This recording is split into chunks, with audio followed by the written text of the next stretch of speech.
We're all at least somewhat familiar with the correlation between education levels and socioeconomic background. But the typical impact that a low socioeconomic background has on an individual's sense of literacy depends largely on factors other than the financial circumstances of the environment. The following three individuals all come from areas of low socioeconomic standing, but have all pursued higher education and place a value on scholarly and social literacy. What factors may have influenced these three interviewees to have these perspectives? Let's see.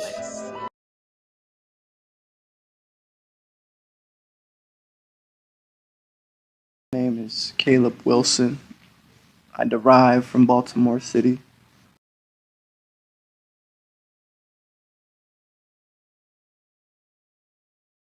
Literacy is like looked at kind of in a bad light because in the city, kind of like slang takes over everything, and a lot of people in the city are like from like down south. Like everyone has that country grandma that says things like a certain way. She doesn't really care if it's not the right way to say it. It's just it's how they do it. As far as literacy goes, I was blessed to have like both my parents in the home, so they like enforced me to talk like proper.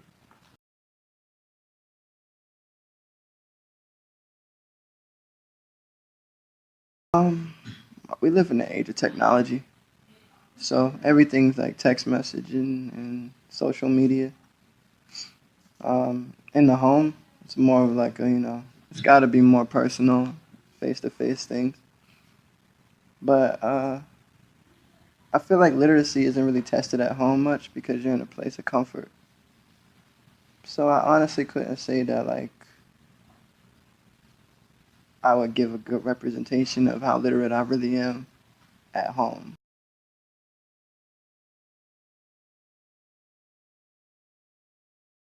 Fair for kids to have like both their parents in the home.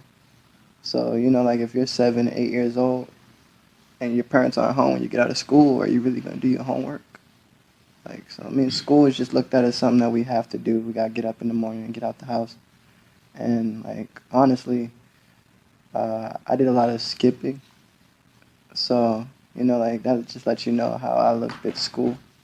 I think it's a very important thing in society, but in the city, it's like we kind of feel like school isn't that important because we didn't really have the best stuff to, like as far as books and things like that, we felt like it was second rate. And prime example, I transferred from a public county school at a young age to go to a city school, and I was light years ahead of those kids. So I mean, I think that depending on the resources supplied and available, really like um, bestows like some type of importance into that.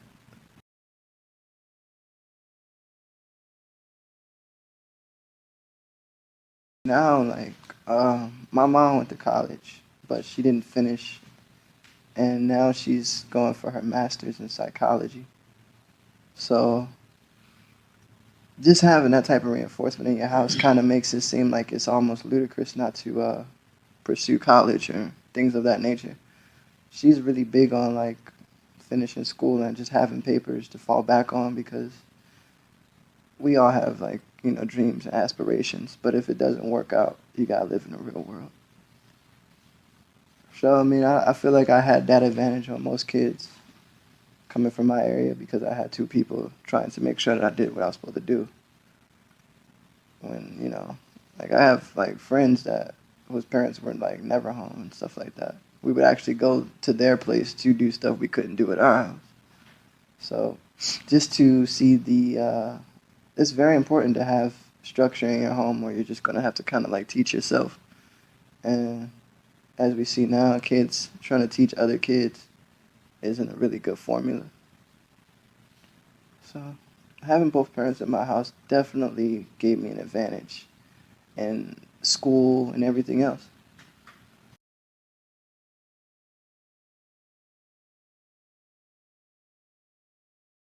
Intellect is kind of looked at in a negative way because it makes other people feel inferior. If you're having a conversation and they can't remember what you're saying or what you're talking about because they don't know half the terms you're using. So, back home it's kind of like you're forced to dumb everything down.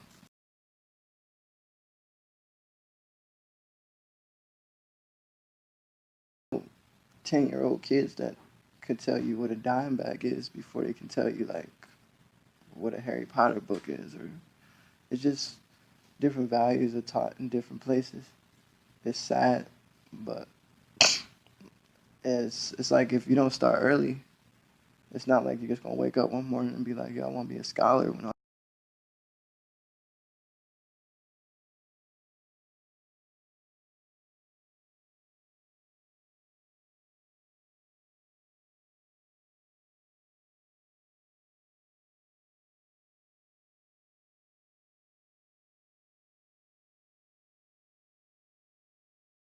In Caleb's community in inner city Baltimore, most people, he says, look down on scholarly literacy and do not see education as a true means of establishing financial stability in life. This is largely due to a lack of parental guidance and familial structure in the home.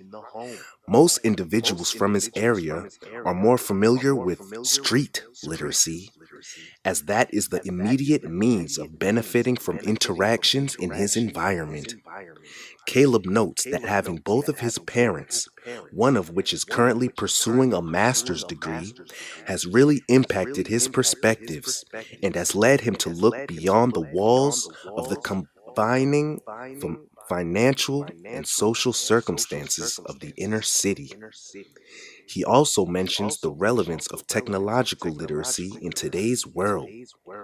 Let's see what the literacy world is like in areas of low socioeconomic standing outside of the United States. My name is Namdin Yellowford and I come from Nigeria. People think that literacy is being able to read. No, because if you just knew how to read, okay, do you know what you're reading? Do you know what words mean? Like, literacy. Next question.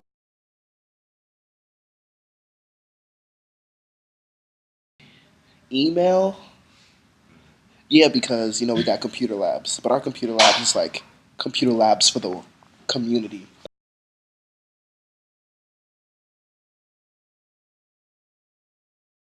Nigeria, you need, like, you need your education if you want to be taken seriously to succeed.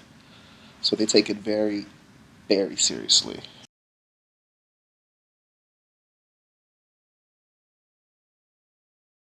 Demeanor is everything because if you're doing a business transaction with somebody and you know they're just like all nervous and scared and this and this, you're gonna piece them out.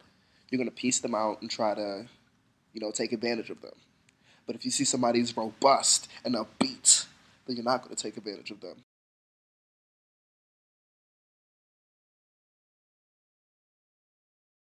That sounds like a good question. We need to start with the parents because, the parents. A child will wake up, he'll have a. See, everybody's always talking about, oh, they want this, they're bored. People get on Twitter, Americans get on Twitter and they say they're bored. You are on a computer tweeting and you're bored. In 1990, we wouldn't even, there were no computers, no nothing. I mean, there were computers, but the social technology wasn't like that. Americans get bored easily, very, very easily. If you gave Twitter to 1990 college kids, are you kidding me? That's all they'll need. They'll never be bored.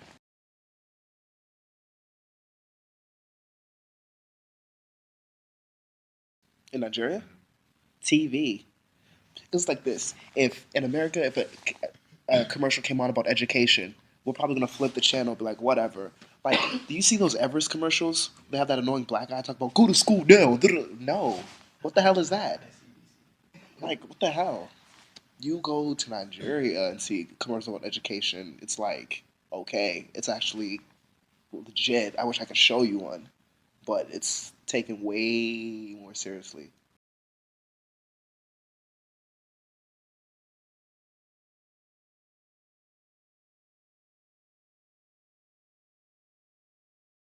Namdi notes that individuals in Nigeria need education to succeed and therefore take it much more seriously. He notes that good education and literacy start with parental guidance, which our previous interviewee, Caleb, also attested to. He notes that technological literacy and sponsorship is significant. Television, email, computer labs, and other forms of technological literacy are vital to the modern world, just as Caleb did. Now, let's take our attention to the islands and see what literacy is like over there.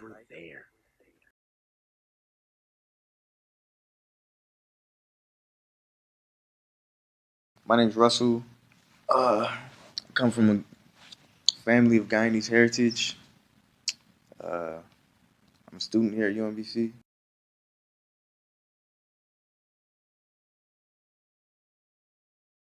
People's ability to communicate with respect to whatever time or place or situation we're talking about.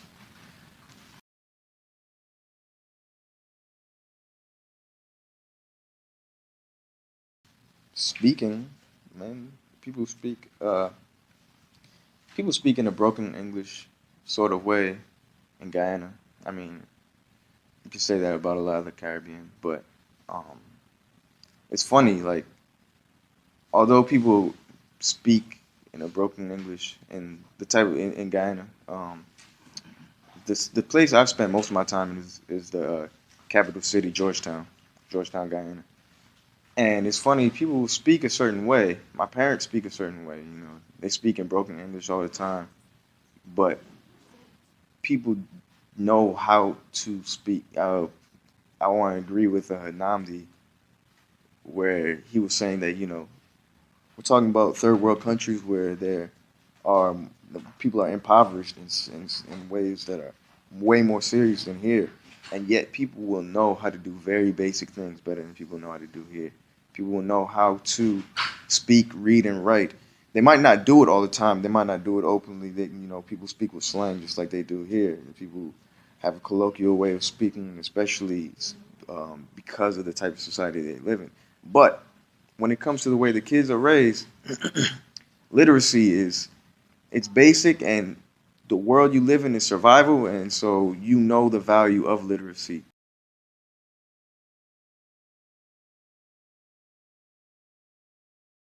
Parents, you just right off the bat, like